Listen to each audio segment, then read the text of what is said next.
Бұл беттесінде Күйікбек Манас Майылсу жетішеді.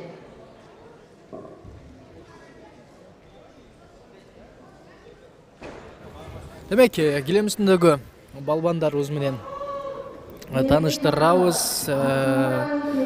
Ысыккөл облысынан келген Бекбосын Иманов 24 жаштағы балбан, анын бет маңдайында Алымбек Нұрбек ұлы Жалалабад облысынан келген 19 жаштағы балбан. Эки спортчу тең учурда экөнүн тең биринчи разрядтагы спортчу деген намдары бар. Ал эми бүгүн алыш күрөшүнөн эгерде чемпионат укулатыран болсо анда спорт чебери деген дагы жакшы бир намды ыйгарып алышат. Көрөлү, мынтип кармаштын жүрүшүндө эле таза көтөрүп чабып орун алган дагы кийинки баскычка Алымбек Нурбек уулу жетишет. Айтор биз Жалалабадтан келген балбандыкта жана анын ыкмасын кайталоодон улам дагы көрсөк болот.